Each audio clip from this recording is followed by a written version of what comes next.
Bismillahirrahmanirrahim. Assalamualaikum warahmatullahi wabarakatuh. Alhamdulillah, pada hari ini kita kembali akan belajar terkait dengan mata pelajaran pendidikan kewarganegaraan. Baiklah, sebelumnya marilah kita buka terlebih dahulu dengan bacaan basmalah bersama-sama.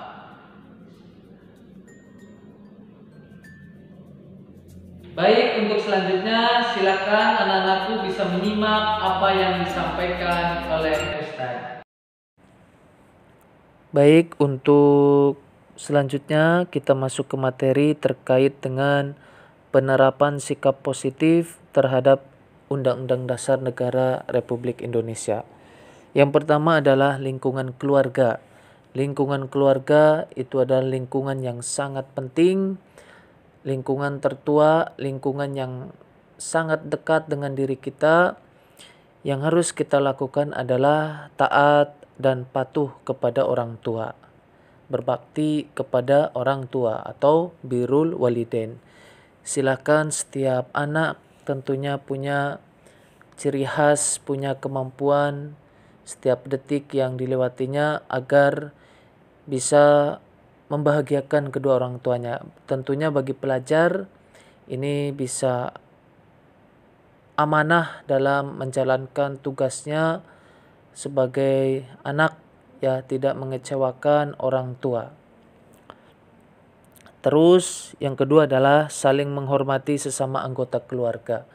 Ketika sedang musyawarah atau sedang berkumpul, ya, sebisa mungkin bisa saling menghormati, tidak hanya kepada orang tua, bahkan kepada kakak, kepada adik, ya, itu bisa saling menghormati, saling membantu jika memang ada kesulitan, ya, sesama anggota keluarga. Bahkan mohon maaf, untuk saat ini kan ada keluarga kakek nenek atau para pembantu, ya, para pekerja yang dikerjakan di rumah, itu juga bagian dari keluarga yang harus kita hormati, kita hargai, sehingga dalam keluarga tersebut nanti bisa terjalin sebuah keharmonisan. Yang terakhir, bertanggung jawab terhadap tugas di rumah. Nah, ini pembagian tugas antara anggota keluarga seperti apa. Misal hari Minggu, ya, waktunya libur, ini bisa dilakukan dengan mengisi kegiatan-kegiatan seperti bersih rumah, sehingga dengan sama-sama bareng-bareng bersih rumah ini akan mencerminkan, ya, kekompakan dari keluarga tersebut. Untuk selanjutnya itu lingkungan sekolah. Nah, untuk lingkungan sekolah, taat dan patuh terhadap tata tertib sekolah. Tujuannya apa? Ya, supaya lebih disiplin, supaya lebih terarah, dan apa yang menjadi tujuan anak-anak, ya, dalam hal belajar itu bisa tercapai. Tata tertib biasanya memuat reward, ya, konsekuensi. Jika terlaksana dengan baik, konsisten, maka sekolah bisa memberikan sebuah reward. Tetapi terkadang bisa adanya konsekuensi hukuman yang terukur, ya, ini untuk menjadikan pelajar itu lebih baik lagi. Yang kedua, itu bisa bergaul tanpa membeda-bedakan teman, ya, baik.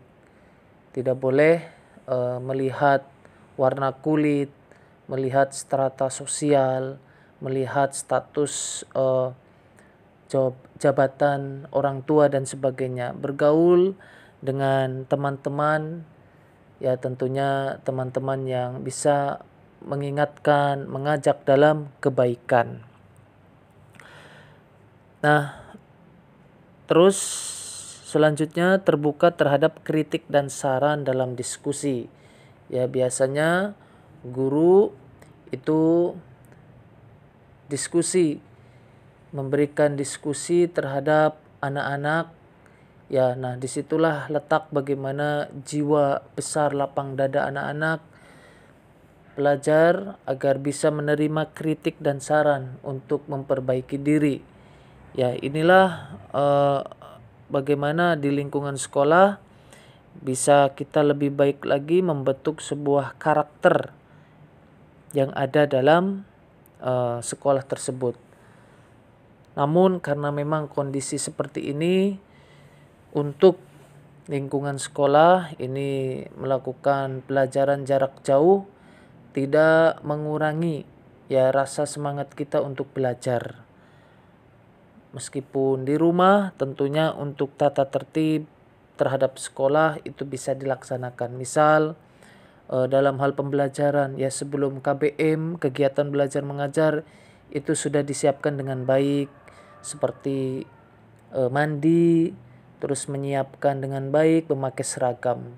Dilihat tidak dilihat, guru tetap ya Allah itu maha melihat, sehingga apa yang didapatkan di ilmu itu bisa berkah, ya bisa mulia untuk masa depan nanti.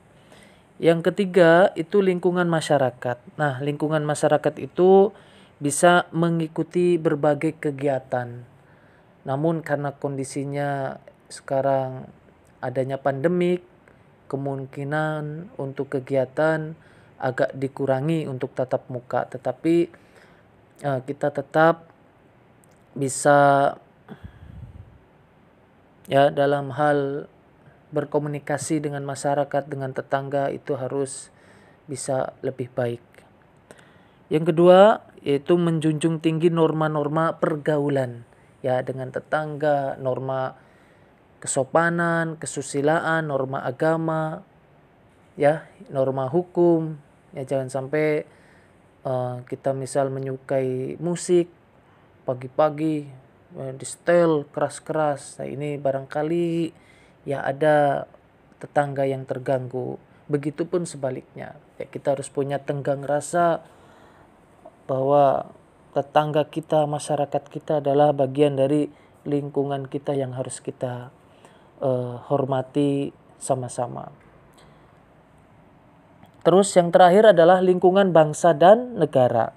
Mematuhi peraturan yang berlaku. Ya seperti halnya lalu lintas. Ya lalu lintas saat ini diperlebar dengan bagaimana memakai masker. Terus juga bagaimana bisa ya taat terhadap protokol kesehatan, memakai masker, menjaga jarak, mencuci tangan. Nah, ini penting sekali untuk bisa kita lakukan. Terus juga contoh yang lain membayar pajak tepat waktu. Ya. Itu pajak bisa kendaraan bermotor, terus juga listrik, ya ini juga harus bisa tepat waktu. Yang kedua, melaporkan terjadinya peristiwa jika ada ya pelanggaran terhadap hukum kepada pihak yang berwajib. Ya, melaporkan. Misal di tengah jalan ya menemukan kejadian penjamretan ya atau kejadian yang melanggar hukum. Nah, ini biasanya kan pasti kita takut ya karena sendirian, di depan ada seorang ibu mungkin dijamret oleh segerombolan pemuda. Nah, memang sebisa mungkin kita melihat dan segera bisa dilaporkan kepada pihak berwajib. Jika memang jauh bisa ke orang dewasa yang di sekitar atau ke Pak RT. Ya, pihak berwajib melaporkan terjadinya peristiwa pelanggaran, baik itu misal ada kejadian penganiayaan, ya, terus penjamretan, ya pokoknya yang melanggar hukum. Yaitu anak-anakku terkait dengan penjelasan sikap positif terhadap Undang-Undang Dasar Negara Republik Indonesia, baik dari lingkungan keluarga, sekolah, masyarakat, bangsa dan negara. Ini bisa kita terapkan dengan konsisten, dengan baik, ya meskipun mudah diucapkan, terkadang susah untuk dipraktekkan. Ya, untuk selanjutnya bisa kalian mengerjakan sedikit evaluasi dari apa yang Ustadz sampaikan. Semoga bermanfaat apa yang Ustadz sampaikan. Itulah tadi apa yang disampaikan oleh Ustadz. Semoga bermanfaat untuk kita semuanya. Marilah kita tutup pembelajaran hari ini dengan bacaan hamdalah dan doa kafaratul majlis.